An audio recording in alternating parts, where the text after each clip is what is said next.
because I remember, you know, saying no to drugs when I was in high school and that sort of thing. You remember Um, the saying, or you I remember remember yourself? doing it. Oh, saying no. Okay. Yeah, and I remember, the peer pressure around that. But I don't have, like, if I feel like I've imparted that onto my kids, then I don't have to necessarily be there.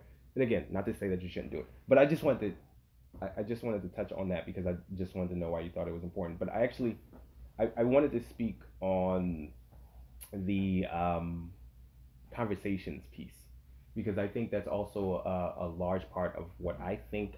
Not okay, a large part of what I want to do as well, but I don't know that I'm going to say I because I don't know how well you guys do it. But the assumption is I don't know that we are also doing it as well as we think. And by that I mean our parents, and especially immigrant parents. I'm not familiar at all with African American parents, but it seems like it was a similar thing, like you were given instructions. And so our parents definitely were just given instructions and not necessarily conversations. But I even in hearing um, your interaction with Michael and the way you describe it, I feel like a lot of the times what we think we're doing when we're having these conversations are just a different way of providing instructions as people who already know everything. That is, like, we're the one who knows everything and we're like coming in and providing it to them. And I say this even knowing that I've made an attempt, but I often find myself having these conversations where it's one way, and not necessarily because I won't allow them to speak back. And in fact, I feel like I want Yeah, to be they're not challenged. interested. Yeah, and but like a lot of the times it's like, okay, well, I already know my parents expect this type of, like, let me just sit and listen to what they have to say until they're done. And I think part of the reason that happens is precisely because they know in the end we're not necessarily going to take their perspective because we already got it all figured out. And I'm wondering, and I haven't, um, spend enough time to think about how to do this differently.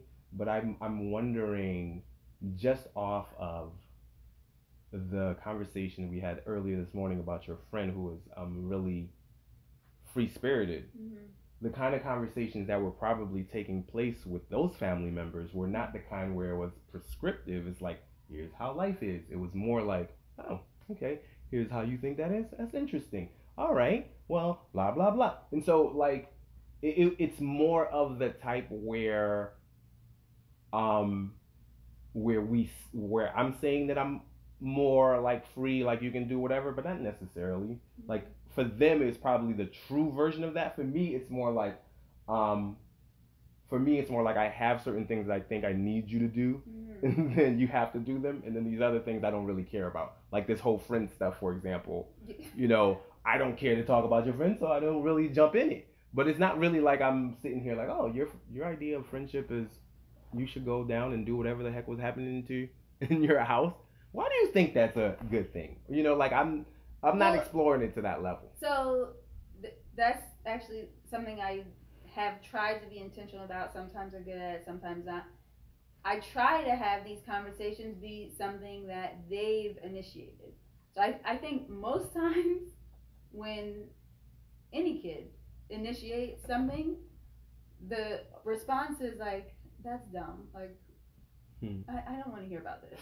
Right? Like, who cares? Mhm. But the to try to ignore that and be like, oh, really? Like, and engage in that way and actually have a conversation, but it's something like they brought up. And I might, in that, have, find an opportunity to give, an instruction or impart some Wisdom. wisdom or something. But that is one thing I've tried to do. I'm trying to remember uh, just the saying that made me, that like clicked with me, like when your kid says something, even though you don't think it's important, the fact that they said it, it is important to them, Mhm. so you should respect that. I don't know if I'm saying it Yeah. right, but just No. that, like, That's thinking. something I'm struggling with Yeah, as so well. because It's a struggle. Michael expect, like, just the random Hmm.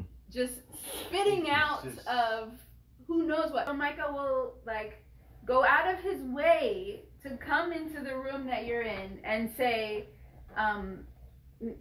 Mars has one moon. One moon and 14 craters. And you want to be like, who the fuck? Who cares? Why are you telling me this? But clearly, if he came to tell me this, it's important to him. Uh-huh. So I should engage. So what do you say at that point? Usually like, where did you find that out? Or interesting. I don't know. Like something to not dismiss I usually him. ask about the implications. That's what I usually ask. but then that's like I love that. I think that's gonna be my go-to because the same happens with me where I'm just like, I'm trying to pay bills. Yeah. What? How does this fit into my bill paying process? But yeah, I've also tried to figure out how to slow down. But it's a struggle, boy. It is. No, because it is they don't struggle. engage as much. It is definitely a one-way conversation when you're running the show. Right. And I hear what you're saying. And I think that's absolutely important what you're talking about. But I think what I'm talking about is slightly different. And I hear what you're saying in the sense that, and perhaps it's even more important than I'm giving credit for, because maybe if you have those conversations, then the other parts happen as well because you're sitting here having the conversation. I don't know. But what I am saying, like, all right, so let me put it in a way like this. There was this thing that we saw on Instagram, and I think I sent it to the kids, but it was like an Instagram posting, but it was like this. My dad wrote a letter to me, and it said, I can't remember exactly what it said, but it said something about like this, like, I'm on your side, and whatever it is that you have to tell me, I'm going to want to help you out. Mm-hmm. So, whenever it is that you have something that you think I would be upset about, open this letter and show it to me to remind me not to be, upset. Mm-hmm. Like, so now I got this big thing that I want to tell you. Here's that letter. Mm-hmm. So now you get yourself back in that mind frame. And the reason I'm bringing this up is to bring a distinction between the kind of conversation that you're talking about and the kind of conversation where it tends to be instructive. Like what you're saying is just, hey, let's engage as a, Mm-hmm. and again, this might lead to more of the kinds of conversations that I'm talking about. But what I'm saying here is a lot of times we will get into a mode of, you guys are not disciplined, you're not doing this, you're not doing that. Oh, here's an example of what you were supposed to do. Now we've got lectures. And they may or may not agree. They may have a different Mm-hmm. standpoint. And this is where, like, I feel like as much as we may think we are doing this, I think, like, a lot of times, and I say this even as a person who is now, who does things that are anti-establishment, quote unquote, authority, anti whatever the case may be, and yet at the same time I'm going to go and tell them, you shouldn't do A, B, and C, and it's like, no, it's a little bit more nuanced than that. But the conversation also needs to be to allow for the nuance from their side too, allow them to speak, allow them to be heard, allow their perspective, and I feel like a lot of times we don't do that really. Yeah, I mean, so with us, we see. I think it's difficult, right? When you're in the moment, or when you're trying to drive home a certain message or whatever it is, and you don't have a lot of time. So the way it works with us is that outside of the random times that Reese is bringing up, we have dinner together every night, and that's an additional time. That's when like a lot of these just random things come up, and then we have to, no, we don't have to, but it's a conversation. And because it's two kids and it's two adults, a lot of times it's like they're having the conversation and figuring it out, and then we're just providing, additional guidance or additional support, or just prodding the conversation, right? So like, even though one's younger and one's older, they will say certain things. But so I think allowing the way around that to allow it to not just be a one time instructional conversation or one directional conversation is the fact that, like I said, whenever I'm in the car, like when I'm in the car with them, if they're in my car, we don't have the radio's not on, right? So there's and it's amazing the amount of conversations you can have with that dead, that silence. Like That's so interesting. I will sit there in the car with my son, maybe an hour, and not say a freaking word. That's the kind. But I that's without. Is he on something? And no. Without music. Without music. So it's silent. Yeah. And both of you. But we're kind of similar in that, like. You're both fine with that. Yeah. No. We don't need to be talking. Like, what am I talking about? If I have something specific to say, I'll say. Otherwise. Yeah. Oh my gosh. Just keep it moving. I mean, but that wouldn't happen with me. The only, definitely not with you. But I just wanted to bring that up because for me, not only was it interesting because I think a lot more of that needs to happen, but I was also, as soon as I was thinking about, oh, that's interesting, I also thought, wait, no, it wouldn't happen with Nuamin because we've actually had this situation. And I mean, Micah would opt for that. Like, I think Micah, if it were up to him, to not say complete silence. Would well, be no, fine. he would want music or a podcast or something. He would want. Whereas you're just like, this is an opportunity. I'm gonna take it. Right, this 30 minutes or 45 or an hour. This is an opportunity for us to engage and talk about whatever. And so we're gonna have that conversation, and then we're gonna have the conversation on the way back, and we'll reflect on the way back, and then maybe during dinner, and then so there's so many. It's not just like a 20-minute piece where I'm talking to you about X over time. An example of this is like recently he was learning about World War II, and so he comes. I'm in the office. He comes into the office. I'm like, "Oh, what you guys?" So I'm like, "You done with class?" He said, "Yeah." It's like, and this is the last day. I was like, "So what did you guys learn?" He's like, "Oh, was finishing up on World War II, and so we talked about Stalin and Hitler and this and that, etc." I was like, "Oh, okay." And he was like, "Why was Stalin considered a nationalist?" And so even though this seems like it's a one time, we had started this conversation a couple of days ago because I was passing through his class and his teacher was going on, and like most teachers, they're just giving you direct information, right? Like there's no, I just generally have a problem with information that doesn't have the implications, right? Like because it's like you can tell me, I don't know, you can tell me America won the war. Well, what are the implications of that? Right? Because that, like, and then how does that relate to my life? Right? To me, that the information even sticks more than it just being some abstract, historical information or some theory about whatever it is. And so when I heard this teacher talking about World War II and this and that, like during a break, I said, you should like think of questions. Like everything, she's saying, think of questions that kind of dial into the implications of what, she's discussing.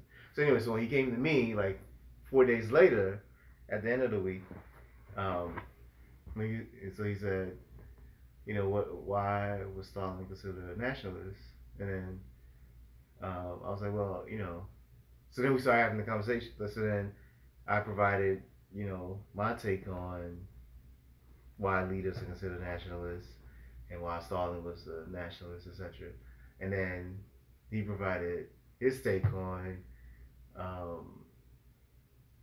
like socialism and how the implications of World War II, and how he also saw that leading into the Cold War and things. And I was like, oh, my job is done. Like, this is the kind of thinking, like, now we're getting, like, this is, like, for me, this is, yeah, and I always tell them like these are kind of conversations I want to have, right? Where it's not like things that you can just like one word, ask them a one word question, like what is socialism? You can just go into Google and put in socialism, and you're gonna get somebody, the definition or Wikipedia or whatever it is. But you're not connecting the dots, right? Like, for me, I think that's what's important. And since we have a lot of time while they're young and while they're processing information and learning, et cetera, et cetera, I think providing those tools for me is really more so the tools is like there are things like what Mac is keep alluding to, like they're the core pillar things, right, that I'm strict on, but generally I want them to have the tools to think, right, and have a perspective. Yeah, but to get a perspective, you have to think, and you have to filter in a lot of information, etc. And then you develop your perspective on after you've seen, oh no, okay, so okay, I see that, and then you just maybe sometimes you synthesize that the information. But yeah, I think that for me, I think the ability to think is so, and critically think is key. And given, because they can stand on my shoulders. Like, they don't have to, the conversations my parents and family members neglected to have, I'm having with them. And so, yeah. So, we were going to ask us. No, go ahead. I was just going to say, what do you think your role is as a parent, and more specifically, what is the one thing that if you could not teach anything else or impart anything else on them, would you feel like you had to do, like you had to impart, what's that one thing, if you have that in your mind? I don't know, you may not have that one thing, but if you have that in your mind, what do you think that is? I mean, if going back, if it's one thing, it's the ability to critically think. Okay.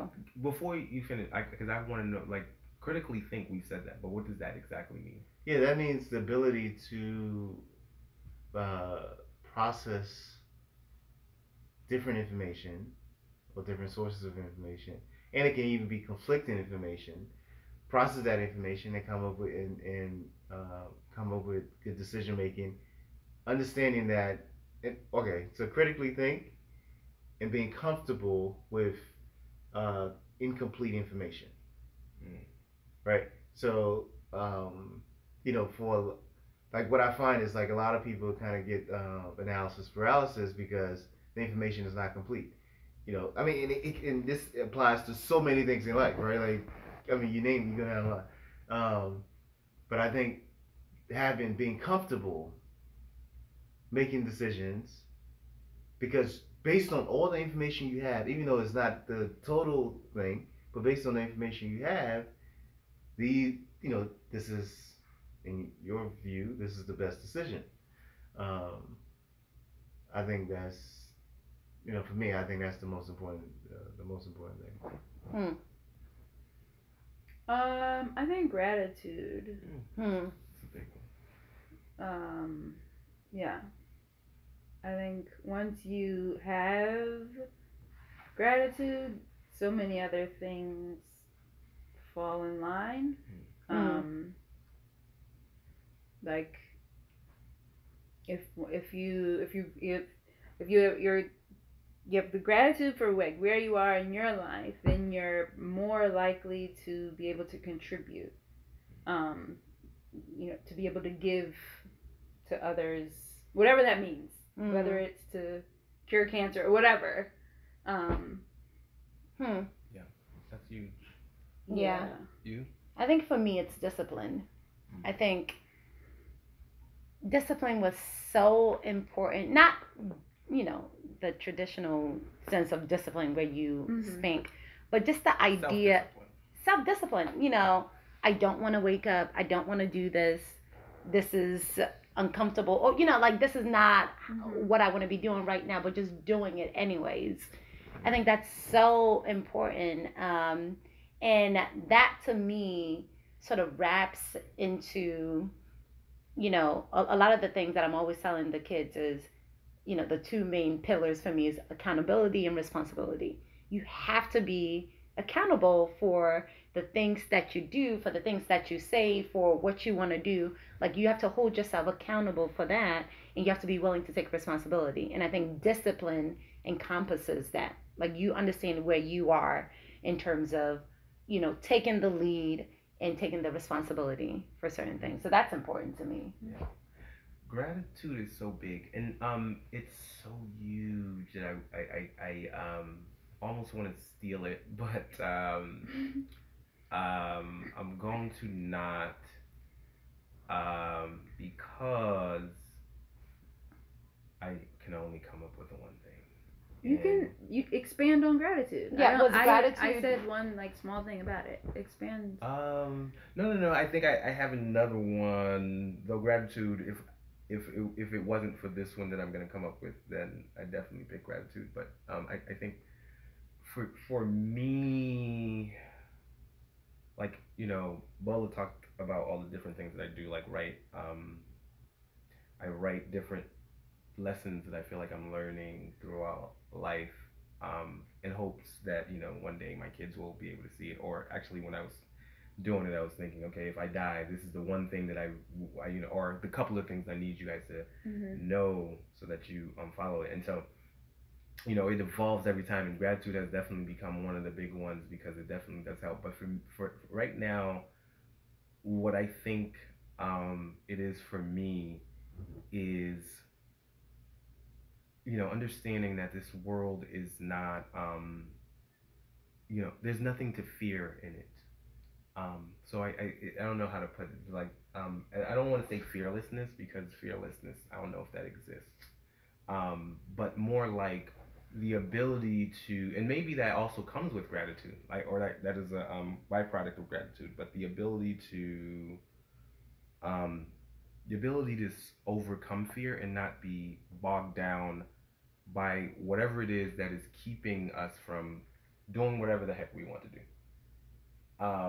And I say that because I feel like, once you are able to, like, I think, to be honest with you, that I think that fear is the source of all things, including um, being ungrateful or lacking gratitude. Like it's fearing that you're not good enough. It's fearing that you don't have enough. It's fearing that you don't, like, this always this whole thing of where you need to be. Like, for me, fear is such a huge piece of it, and it's the fear that's at the root of our our problems. And if I can get my kids to understand that they have no fear, there's nothing to fear, then perhaps like that it have like its cascading effect on everything else. And so that they go and pursue and be happy and do whatever, and not necessarily want for more, because hey, if I want it, then I'll go and get it. It's not. So I think that's part of what I am trying to learn, and part of the reason why I'm engaging in, like, some days today, or whatever the case may be. But I think it's being able to just, I don't want to say overcome fear, but put it in its place. Understand that a lot of people have fears, and we all do, or there's certain doubts that we have, but you put it in its place and you push through anyways. Yeah. Is what you're saying. How, and we may have touched upon this, how have you evolved your parenting style over time? Has it evolved? I'm trying to think. You go. Let me think. Yeah, I mean, I think the evolution of, individually, for me, and then as both of us, started with myself. I think initially I was probably more um, not necessarily like a disciplinarian, but so the piece of the whole lessons thing that I'm talking about, right? That wasn't a part of it because I kept saying The lessons thing meaning like these conversations. Okay. You know, the conversation. It was just be like, you know, like my point was more so like you did something wrong. Mm-hmm. Now you're gonna pay, right? It's like that was, and then you know over time, and okay, my rationale for doing this or having that approach was it was and I don't know how I expected, but almost like my idea was like, okay, I've had all these experiences, so I know all of this, so you should automatically know all of this, right? Like you should have already had all these experiences kind of through osmosis, right? You know what? Without me having the conversations with you and giving you examples and showing you my failures and you know aspirations and hopes, etc., etc. You should just automatically know it, right? Because so then you can just stand on my shoulder and just you know, and so there was this you know built-in frustration, and that's what would lead to the you know the discipline and the punitive measures, and then I mean I forget like what was the real catalyst, or maybe it wasn't just a single thing, but that gradually transitioned into. I think part of it was like when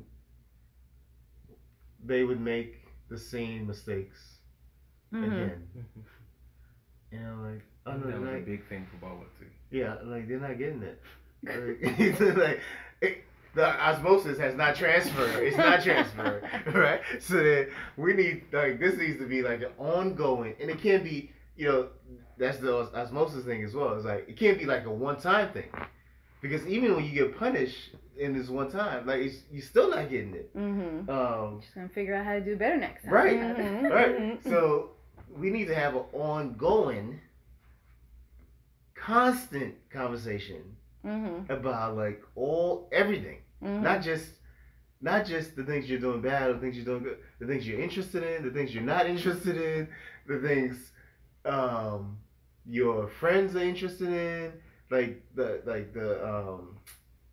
you know things that are next to it. So for instance, you know our son is extremely interested in video games. Like, I think like most boys his age,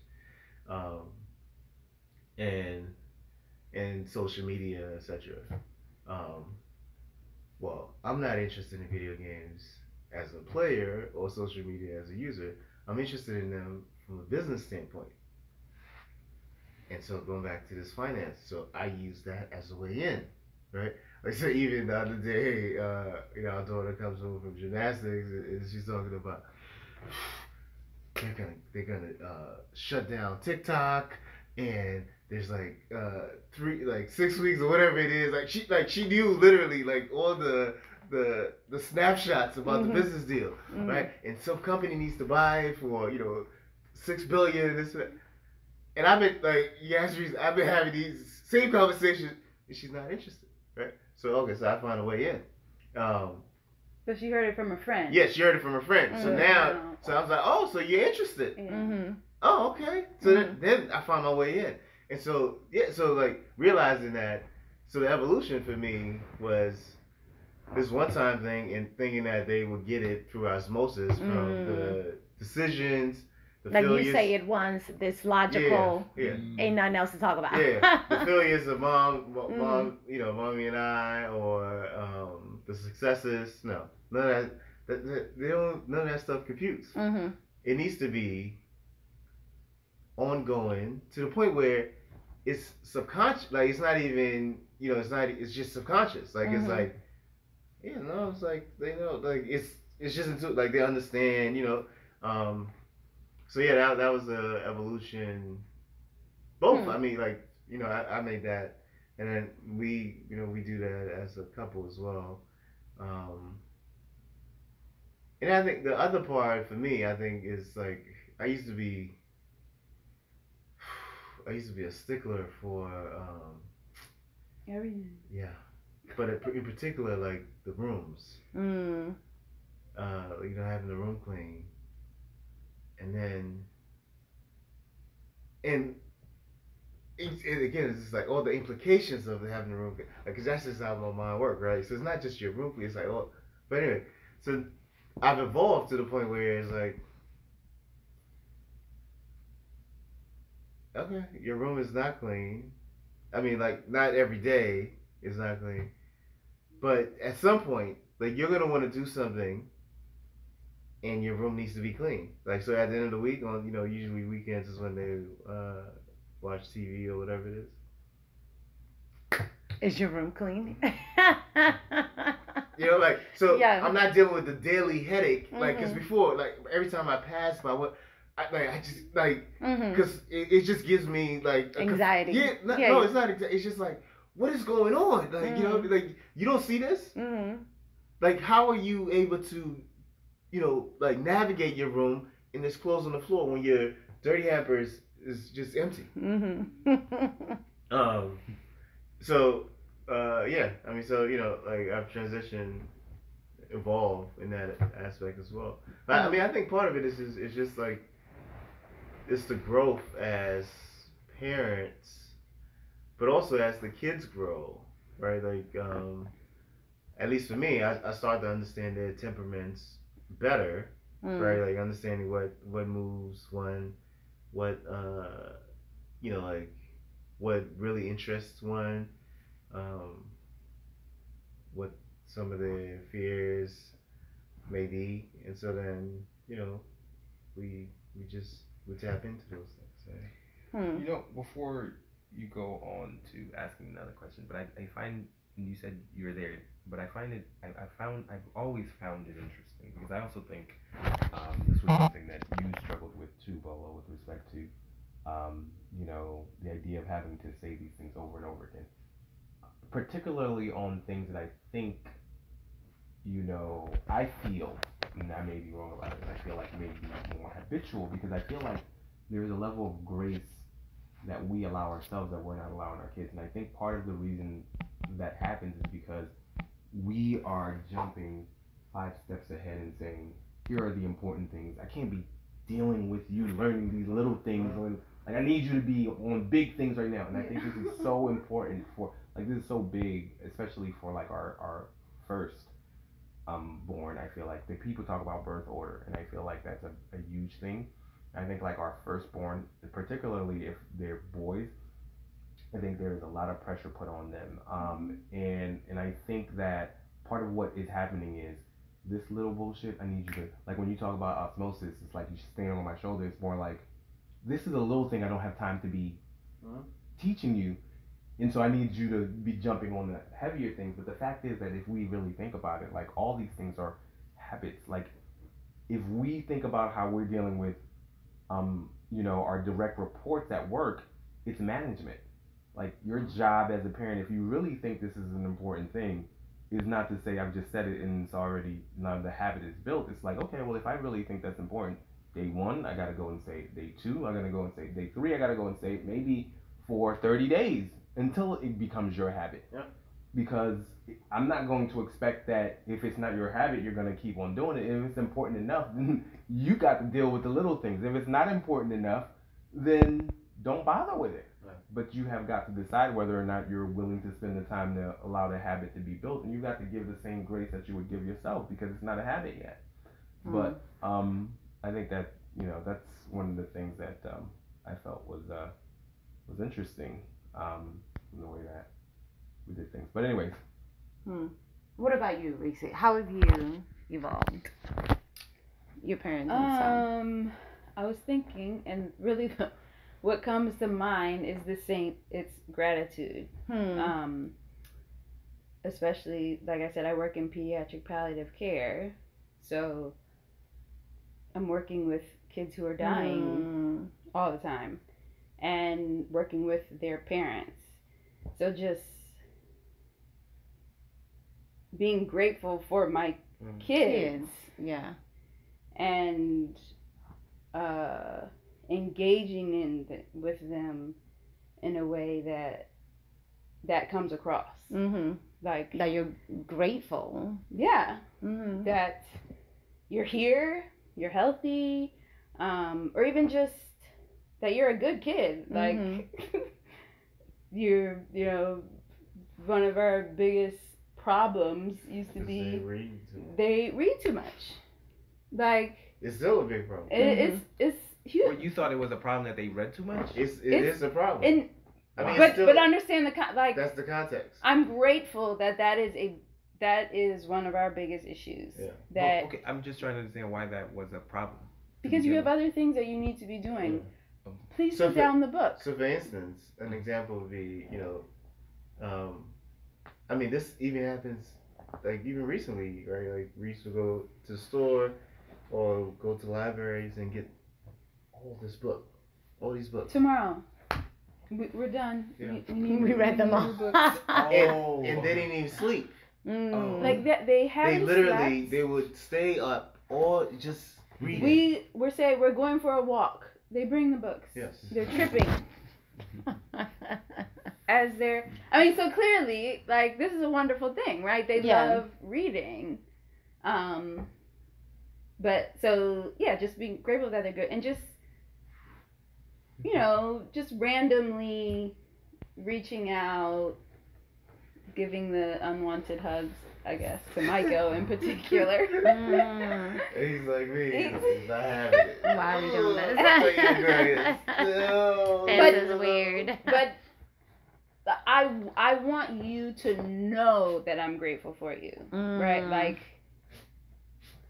without me, I've never said it to you, right? But like, hopefully my actions, even though, I'm making you do this and you hate that I'm doing this and you don't like what I cooked for dinner, whatever it is, like, even though all those things, hopefully you know that I'm grateful for you, because of course I've always been grateful, but in particular after having this job, Being in the space, yeah.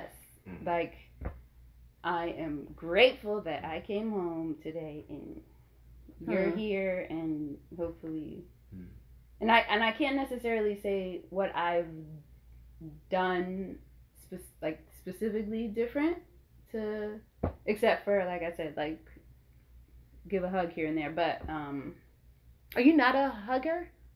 I am. Oh, okay. And again, I think this one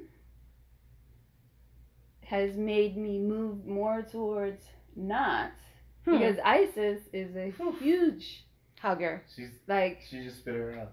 Hmm. huge, and so She's brought you back in.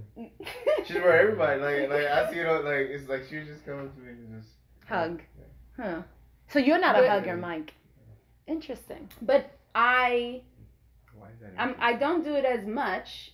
I mean, I can see how my hugs can be overwhelming because I experience how her hugs are exactly overwhelming. And it's beautiful for me. I used to, and maybe I still do, but like, oh my, can you, like, Yeah. That's Please, how I feel like, about my kids. like, enough already. I don't do that. I don't do that with her though. Ah, That's interesting. when she's your but I don't think she does it with you as much as She does. she does. But I like that. For like, I'm trying to Embrace it. but I think I should have already, if I were being the parent that I was supposed to be that he messed up, I think I would be like, bring it on. Bring the hugs on. Yeah. That is the one area that that is the one area that I feel like I'm fully comfortable in. The whole hugging and affection. Like, I'm here for it all day. She's weekend- aggressive.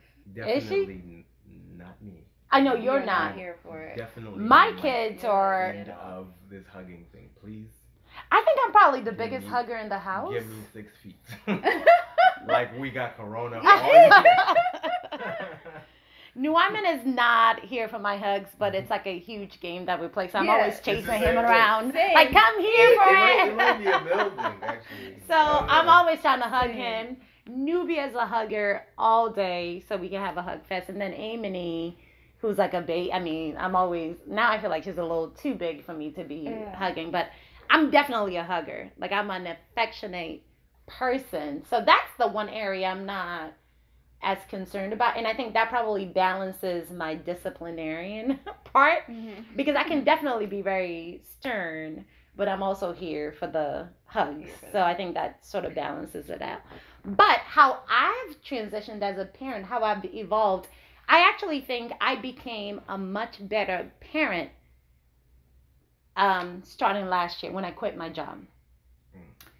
I was so stressed with work, corporate America, that I actually think, I don't know how people balance the two.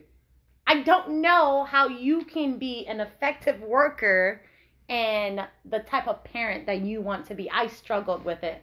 So I think I actually, I always say I regret the time that I wasted giving so much of myself to corporate America, because I felt like it really diminished the type of parent that I wanted to be.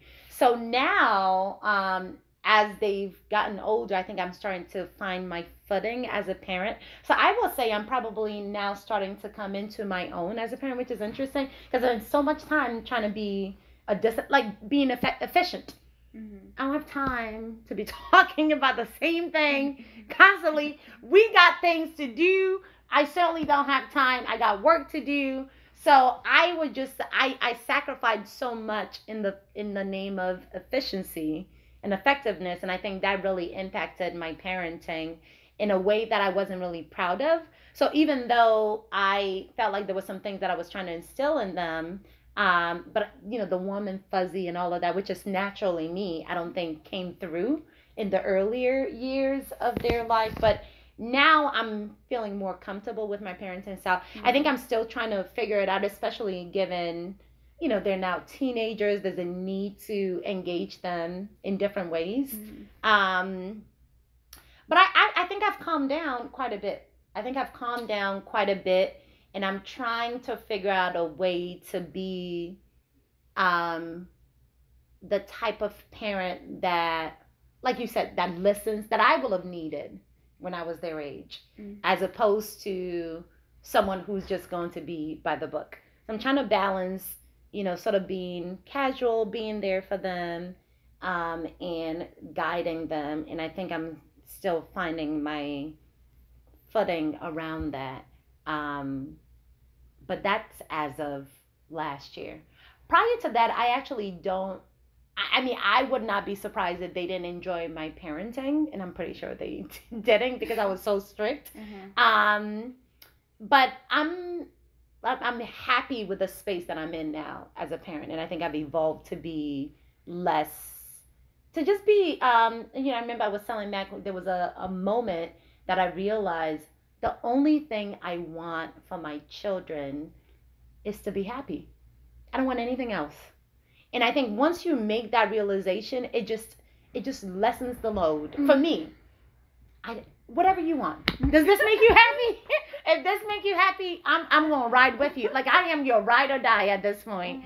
And I'm not overthinking a lot of it. So I think once I let go of all of that, it just became so much easier for me to parent. And I'm in a much happier space. And they probably are much more appreciative.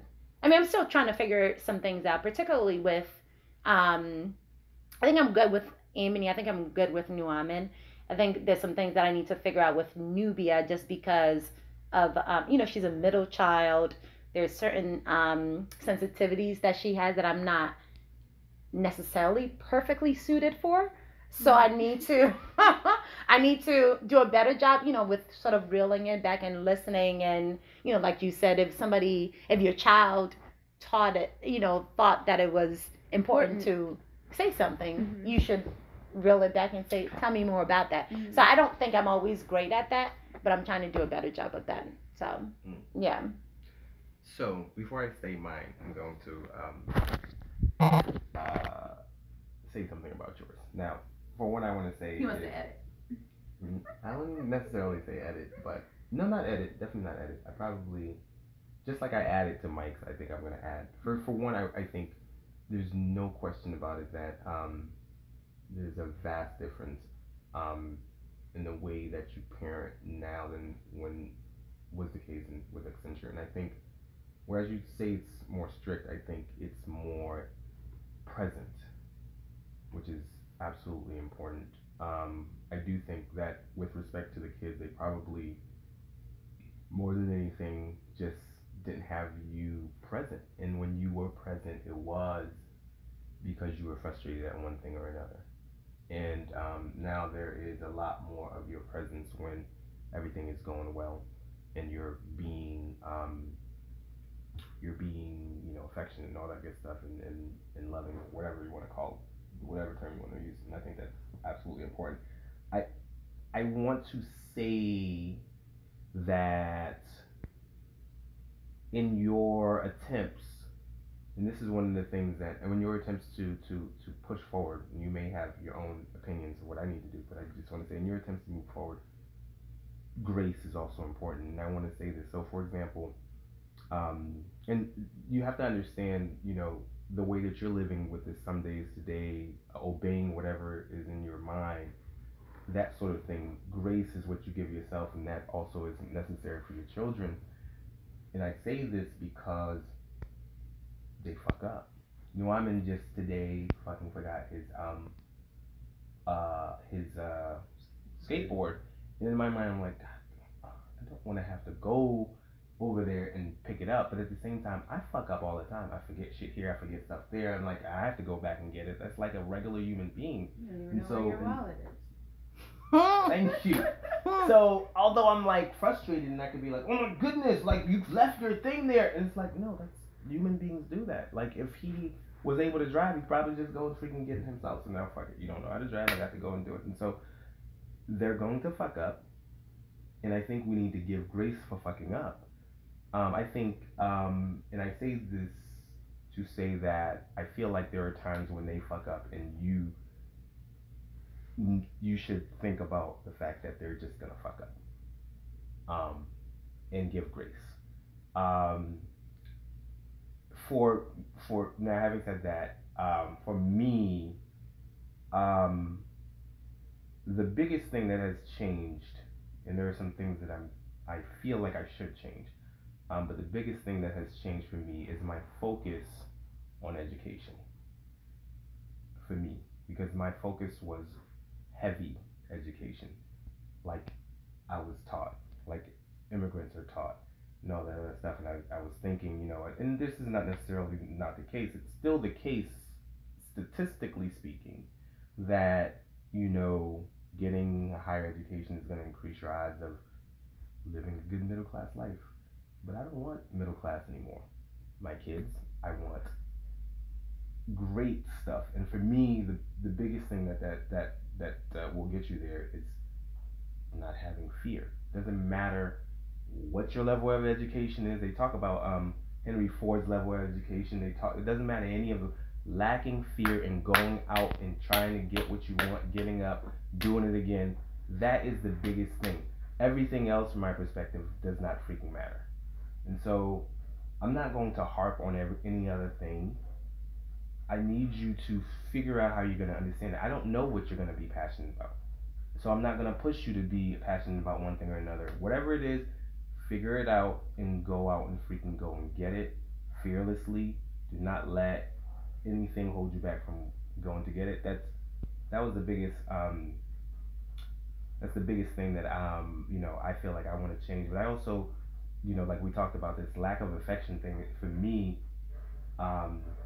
is big. Like I want to also, yeah, I want to do more. Like I feel like I haven't, like, it's just not me, You but want to be more affectionate? yeah, especially towards, and I probably should do it to my son too, but he's freaking 15 years old, and it's kind of like, I don't know if that's gonna work at this point. Like I can't put that ketchup back in the bottle. Like we're just gonna have to let it go at this point. But you can always start there. I don't know if that's possible. Like he probably doesn't want it anymore, and I'm thinking, wow, this is freaking weird out of my mind. I know I'm not gonna do it. But with the girls, especially with Emily, who's much younger, who's always like, for me, like when they get over a certain age, like when they're babies, including my son, oh, it's all cute. Then it's like, you ain't cute anymore. Please, just stay over there. You're a grown-ass person. Leave me alone.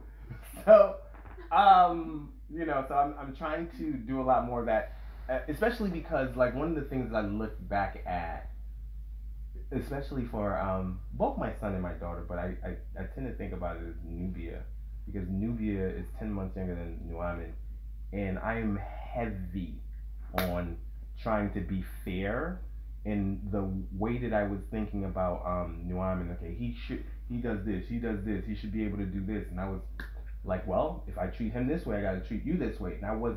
And I don't think that she got the level of affection that she needed. But I also don't think that is the case with Nuamin too. Like, I feel like, looking at it from hindsight, I wish I was a little bit more balanced with respect to my level of, you know, affection and, you know, just chill and whatever, as opposed to, like, just being so, okay, you guys got to do this and you got to do your math, you got to know your reading, you got to do, like, it's like, no, that stuff is not really that important. Like, I was really a stickler for it, like, all day and all night, and that's not the way that I would wanted to do it, looking back, but, yeah.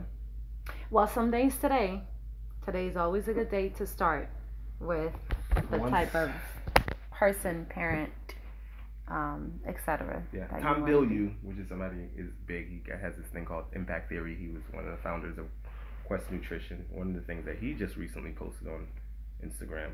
Instagram is where I get a lot of my stuff. But he just said, never discourage somebody who is making steady progress, no matter how small. And my progress may be small, but it's steady. And so, yeah, I'm getting there. We talked about the past. We talked about where we are with parenting them now. I guess as we think about them becoming adults, you know, what sort of relationship or parenting style do you aspire to for your children? You know, between you and your children. What do I aspire to now, or what do you mean? When they get older, like, what sort of relationship, parenting style, and think about your own. Because even me now, I think about my parents, and I probably could have a better sort of engagement with them in terms of how much I let them into my life, so that they can give me their perspective. But I'm very guarded. Like, I notice that I actually don't expose certain parts of my life that I don't want any input on, you know. So I think that probably limits their ability to parent me or continue to give me guidance. So, you know, when you think about your relationship with your children, even after they've moved out of the house, what sort of what would you want I actually think that to look like? Your relationship with your parents looks pretty good to me. It could be better. Probably, you know, I would like for it to be better. But yeah. I mean, when compared to my relationship with my parents, that's like it's like the golden standard. Yeah, you guys do a really good job, actually. You know, me and my parents, or who? Your family. Yeah, but it could be better. I want to make it better, but that's because I know that I put certain roadblocks. You know what I mean? Like, I know my parents are ready to be all up in it. But, like, even now, I was in California. They had no idea I just spent a week in California. To me, I wouldn't want my kids to travel and not let me know, no matter what the age is. Yeah. But I didn't tell them because I already know my mom is going to be like, but don't your kids start school? Like, I already know what the opinions are going to look like, and my dad is going to be looking like, but Mac is... who's taking it? You know what I mean? Like, I already know what that looked like. I didn't post no pictures. I was just like, let me just go on about my business.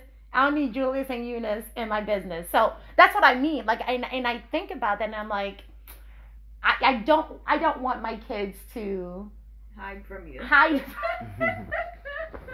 So those are the things I think. But do you understand what I'm saying? So now I'm here, and I'm like, oh, you know, we're in Virginia, we're having a great weekend and everything. So I was sending them pictures from this trip. Didn't talk about California, you know. So that's what I mean. Like, I would want my children to feel like they can share everything with me, and I want them to. And I feel like I'm still very cautious about certain things just because, in my mind, they're still my parents, and I don't want to have to deal with whatever they tell me. Could see, So. Yeah, I could see the kids completely sharing everything with Reese as adults. I could see. Isis definitely. Yes, I could see her sharing things with me as well. Mm-hmm. But I could see Michael sharing everything with her, with Reese. But I could see him sharing certain things with me. Like, again, going back to decision making, right? Because he knows, that I'm interested in certain things or whatever it is, and those are the the things that he would engage me on. Mm-hmm. But yeah, I mean, I think it would be it's like a great goal to raise kids. Okay, the way I think about child rearing as well is like I'm not necessarily even just raising my kids. I'm raising my grandkids. So it's because the foundation I set or we said with our kids is gonna trick. I mean, we talked about this, right? It literally is what feeds into how they rear their kids as well. And I don't. Part of the goal is to make sure the kids are, of course, loving, happy, etc., and not suffering from their childhood, which is what I see like a lot of adults. They literally, the trauma from their childhood has impacted them as adults and the relationships they have with other adults and the way they rear their kids as well. So that's a great goal to think about, the next couple of years in cultivating a relationship with, at least for me. I think Reese already has that where with both of them that they will go to her for everything. Like, oh yeah, mom, I'm going to the store. Or I mean, like, yeah, I'm thinking of eating something tonight. I mean, like, that kind of like just randomness, just randomness. And I think our daughter would do that with me as well. Like even if she called the house and she's talking to her mom and Call the house. or like call her mom. And he's envisioning when she's out of the house. Right, exactly. No, but I mean, what are we gonna have a house? Exactly. Like, I'm thinking like if we went back, we had a house. But like put it on speakerphone and say, to make sure Daddy knows or whatever, that kind of stuff. But I can see with our son, at least right now, he would go to her. He'd be like, Malcolm.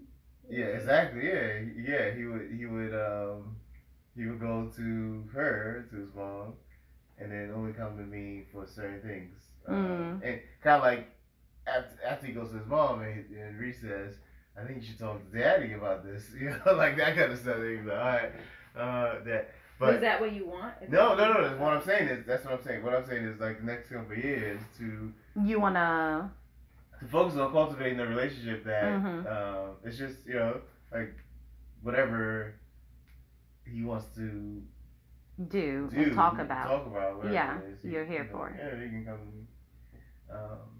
So that's part of the goal for the next couple of years. Yeah. So, yeah. I mean, yeah.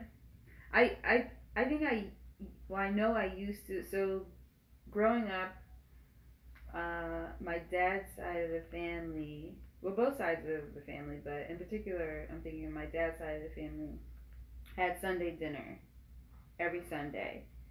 And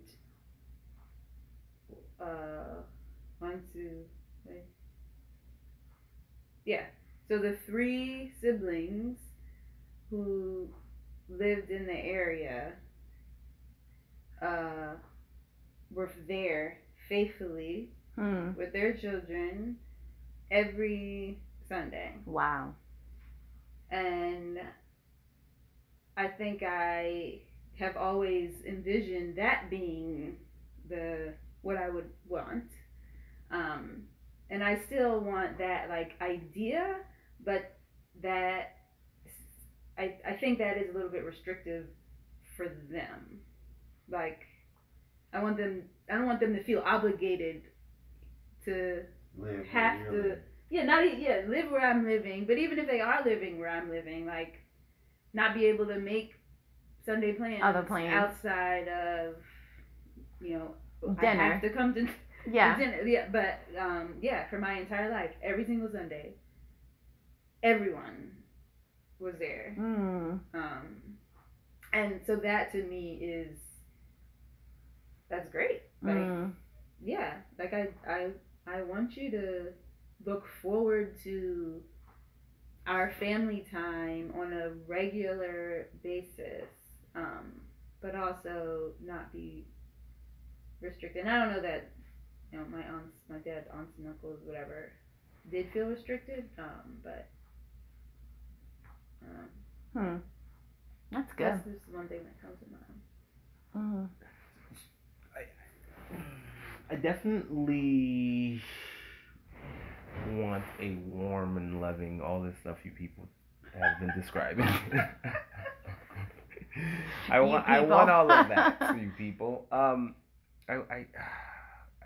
want to say to add to it is I feel like it has to be kind of like a friendship. In like when we talk about the ability to tell them everything, like I feel like I definitely don't see myself being one of these people they tell everything. In fact, before this, I saw myself as seeing as like kids never really even call home, and I'm trying to think whether or not I care.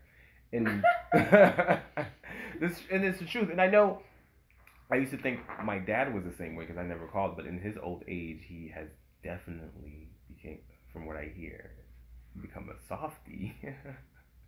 And like, you know, wanting that call, you know, like wanting that, you know, that interaction and From his children. Okay. And you know, although I can't envision that for myself, seeing that it has happened with him, I'm like, wow, maybe that's how I'm gonna end up. Like my kids are not gonna call. I'm gonna at first be like, oh, I don't really care. I'm just doing my thing, and then it's gonna be too late because I haven't cultivated the relationship. I cultivated the habit, and they're not doing it, and now I'm stuck, lonely, without my kids seemingly not giving a damn, and I'm like, God, what the hell, man? Why don't you give a damn? I raised you. But so what I'm hoping that I can do is figure out how to cultivate a friendship, because right now I feel like I very much have a father-son children relationship, and not necessarily and for a long time I felt like that's exactly how it should be, and I don't know that I think differently now, but I'm thinking there are some people who actually have that kind of relationship where they're bantering back and forth with their kids, like it's, you know, like I feel like Lawrence, my brother, and his kids may just be like, what the hell you doing, man, like whatever, and that kind of a thing, and like I'm like, you can't talk to me like that, what are you talking about? No, I'm not interested in that. but I feel like right now maybe not, but at some point it's got to get there, or y'all not gonna be friends. Like at some point they're in the wind. I don't have that. I don't have that desire. Yeah, that's I mean, if you want to have this, hey, what's up, Dad? Like, yo, you know, tell me everything kind of relationship. Yeah. Maybe you don't care to have it, but aren't they gonna have to feel like, okay, that's a friend of mine, like, you know? I mean, I think there's a okay. Just for some clarity, the relationship I envision is not a friendship. It is a dad and child, and you know, relationship. But it's not even seeking approval, right? It's not like, it's literally similar to the conversations we had when you were home, except now So when we were having those conversations when you're home, a lot of it was theory based and it was based on dad's experience or mom's experience, etc.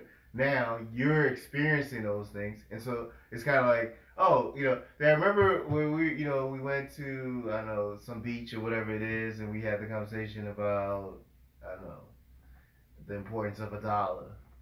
Well, today, I invested in my first company, and the company I started it's going to be IPO, and so like we're having a conversation. It's not necessarily I'm not going to be they're not looking, and they may ask me for some guidance, or what do I The think? level of intimacy you want with your children at that age, like business, like you don't want to be like. No. I'm saying they may ask me for some guidance about like a certain decision in their life, right? Like they met a girl or like like substantive things. But it's also just like what I like the I talk about this all the time. The relationship my mom and her siblings had, which is a lot of downtime in talking to each other about absolutely nothing. Like literally, it would be like, oh, kind of like how people use social media now, right? Like posted the toothpaste they used this morning, what they're having for breakfast. Like just nothing. Ain't that how girls' relationships are? What y'all be talking about? This is why Norman and I will be in the car for an hour and not say anything. It's like, really? Am I just gonna talk to you about some randomness? Like if I have a specific thing to say, that's what I'm gonna say. But that's my point, right? So and I've always marveled at that, like the relationship, my uncles, aunts, and what they have, and so that's what I mean when I say like. So the point is, they feel free enough with each other that they can come to each other for guidance for substantive stuff, but also just nonsense updates about just whatever they heard at somebody's funeral. The conversations they have. But with him or her, it would be like about their friends, or again I go back to the conversations we have like at dinner, because like we're having a lot of those conversations now. Like our daughter will go to camp, or our son would be at camp, or whatever it is, and they'll come back and talk about just some nonsense, right? Like, and then we just okay. So said what? Well, that's interesting. That's all it is. Like there's nothing more. Or we can have a more substantive conversation about like which language like our son, he's trying to decide which language to pursue between Spanish and French, right? Like his sister is in French. He took Spanish as he was immersed in it as a child, etc. That's a substantive thing, right? So like what I'm saying is it runs the gamut, the relationship, but we're not having an argument about like, so when he asks about which one should he take, the conversation was which one do you think you should take? Like and then why? Like, oh, okay, you don't want to take Spanish, or like or you want to take French, whatever it is, whatever your reasons are. We're not having an argument about it. It's not going to get to that level. We understand it, and this also could be a temperament piece about like the conversation we've had all this time about her and I, like how our temperaments are not necessarily, just to argue for argument's sake. But so he decides which language he wants. Great, we support you. Or that's your decision. So you're saying you still want them to bring these sort of all of it. Yeah. But you not necessarily bantering like. Yeah, so you wouldn't like want the kind of thing where your mom's and their sisters have, like where they're just shooting and shit. It's like what. No, that's what I'm saying. I'm saying all of it. What like, you want all of it. Yeah, I'm saying like right now, all of that takes place, right? So because we have these points of conversation, we have conversations just passing through the house. We have like focal points of conversations, which is at the dinner table, in the car, to a place, from a place. Those are the main or if we're working out or something like that. Those are the main points. And sometimes it's something of substance, and then sometimes it's just banter about complete nonsense. It's like, So the difference then would be that he would not do what? Like when I say, I want it to be like a friend, you're like, no, I don't want that type of thing. Like, what would no, be the you said we're arguing about like there's a banter back and forth about like some argument. Yeah. So it wasn't necessarily an argument that I was saying because I was referring to Lawrence and his kids, and it was Right. not necessarily an argument. But even then, I would say, we should be able to argue too. Like I think real relationships endure argument. If I've gotten to the point where I feel like you're a grown ass adult, and we're adults, like we should be able to argue and then get past it. But which brings to another topic that I was thinking about your relationship, but that's another matter. But right, which is what I alluded to just now. I was like saying so maybe my point about the argument. First of all, what are we arguing about? You've never seen like you and I have never argued like your entire rearing growing up. You didn't see your mom and I argue your entire rearing growing up. You didn't see me argue with her like any of my siblings or her siblings, etc. Like so.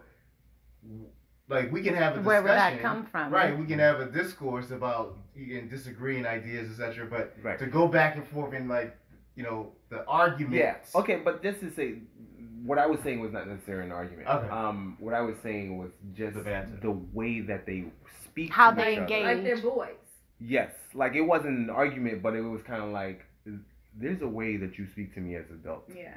You're not going. You can speak to your kids, your friends like that, but you're not going to speak to me like you can't speak to any other adults like that. And what I'm saying here is that when they become adults. Yes, at some point it's got to transition, and I feel like certain parents already have it, and I don't know how if I don't have it, how it transitions over. Mm-hmm. You know what I'm saying? Like I don't know how we start talking like everything is normal when it's like I don't know if I can talk to my dad like that, or I think the minute they do it, I'm like, about. what the fuck are you talking to me? So I think it's the things you talk about though, like that helps that transition take place, right? Like so once you get to like you start having adult conversations, then it becomes. I think it's organic. Yeah. It is. Then it becomes it's just like well, hopefully. Mm-hmm. Hopefully, so it's not a hard thing. you're considering having a child. We're not kids anymore. Like this is like now you enter into adulthood, so we're having those conversations. Yeah. But you have to start to create the room for that now. I think like you can't let the, I am the authority sort of dynamic, continue to play out, and then when they become an adult, expect that it will just naturally fall into place. Because even now, I know how I engage my children. Like a lot of times it could even get where I think like they're crossing the line with their disrespect, and I'd be like, you may need to reel that back. You know what I mean? But I even notice that I'm having, with Nuaman and even Amy, like I'm more banterish with them. And I think you have to start to allow for some of that to take place so that you can transition into that easily, I don't think my parents and I have a we just gonna shoot the shit type of relationship, but I do think like we can banter, my dad, what did he text the other day? Like, you've never been wise, you lost your wisdom. You know what I mean? Like, you said that and he was like, whatever. The point is, like, I feel comfortable enough to banter with my parents, but it's still within a space of, I'm not gonna be like, that you don't lost your mind. Yeah. Interesting. Parenting is an interesting journey. So I think what we've learned here is where we started from, we've evolved over time because on some levels we've had to evolve because we had to kind of partner with our significant others. So you've had to evolve. And also just the reality of parenting from what you thought, when the rubber hit the roads, it became necessary for you to transition. And then we have aspirations for what we want with our kids, and hopefully, it can become what we want, which is a fulfilling relationship. But then that also still requires like work, and effort to get there. So, but all in all, I think we have some beautiful children. Thank God for that. We have to be grateful for the children that we have, even though we do get together and say, "Oh my God, you know, what are they doing?" But for the most part, they are beautiful children. What's crazy about that is that, you know, like even with you guys, right? Like, you know, I'll come and I'll say something about, say, our son, and then you guys will be like, "Oh yeah, that we had the same thing." It's what it is. And so, like, because you know, when you're experiencing it as a parent, it can almost seem like this is so wild. Like, this is only me, your child. Yes. But then, you know, like every time we go out, you know, we hang out with other families, etc. And it's literally like clockwork. Like, one of the simple things I couldn't understand was how, like, you know, boys were so active, right? Like, just something simple, and then girls was just the contrast. And then I just decided to just, like, when I'm out, just to notice, like, the differences. And I'll just notice, like, oh no, so it's not just in our house. The girls, like, look, the girl's just sitting there reading her book or playing with her toy or whatever it is. This boy is trying to jump from one pole, and that's not in the there's a clear path, but no, and then when he jumps, he hits another boy, and then they start wrestling. He doesn't even know this boy. They start wrestling. And so then I was like, oh, okay, so this is just like, you know, so my point is, like, you know, even though you may think like what you're experiencing, especially when you're raising kids, is extremely unique. The experience is extremely unique. No, they're just kids, like, you know, they're going through the growing process.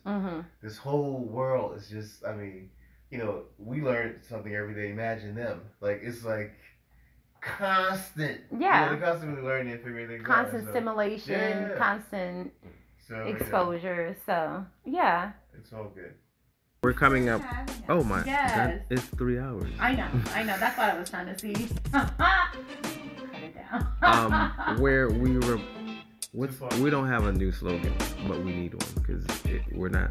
This is not really just living your life like it's a fucking vacation. Yeah, we'll figure it out. But where we encourage you to live your best life. All right. Is that it? Am I cutting this off? Yeah, you can cut it off.